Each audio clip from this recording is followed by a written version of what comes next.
Olá, meus queridos irmãos e amigos, saudações a todos, em nome do nosso Salvador, Jesus Cristo. Quero deixar uma saudação, uma meditação bíblica para a nossa meditação, no Evangelho de Mateus, capítulo 7, versículo 24, a palavra do Senhor assim nos ensina: todo aquele, pois, que ouve estas minhas palavras e as pratica, será comparado a um homem prudente que edificou a sua casa sobre a rocha.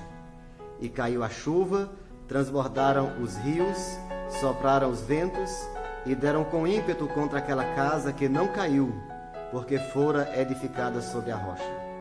E todo aquele que ouve estas minhas palavras e não as pratica, será comparado a um homem insensato que edificou a sua casa sobre a areia.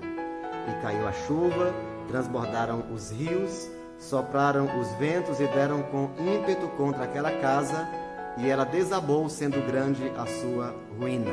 Que o Senhor nos abençoe com a porção da sua preciosa palavra.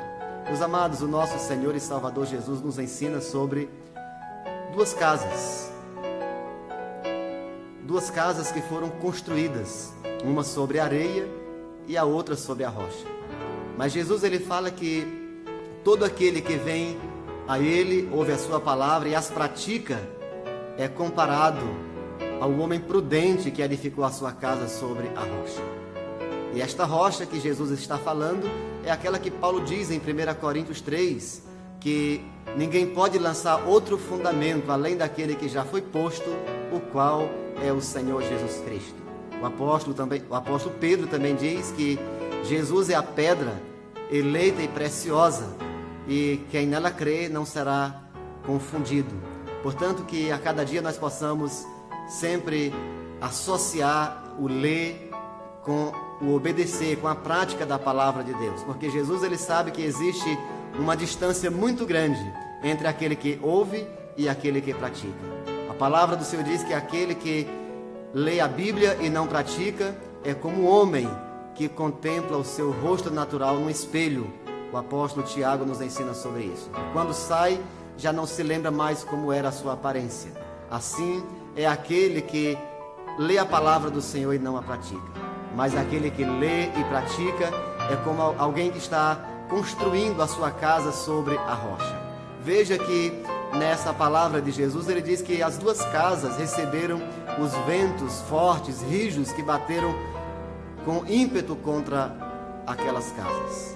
Com a mesma força, foram os mesmos ventos que bateram em ambas as casas.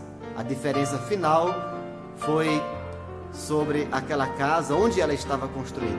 Portanto, meus queridos, nesses dias difíceis, quando ventos contrários estão vindo sobre nossa vida, nossa fé, nossa família, a diferença final será onde nós estamos edificados, onde nós estamos alicerçados. Portanto, entregue sua vida a Cristo, obedeça a Ele, leia sua palavra, mas também pratique a palavra de Deus, porque aquele que lê e pratica é homem prudente, está edificado sobre a rocha, está edificado sua vida em Jesus Cristo. E assim eu desejo que Deus abençoe você, sua família, e que você seja sempre edificado, protegido, fundamentado em Jesus, que é a rocha inabalável, como disse o apóstolo Paulo, que ninguém pode lançar outro fundamento além daquele que já foi posto, o qual é Jesus Cristo. Que Ele abençoe você e sua família, em nome do Senhor Jesus.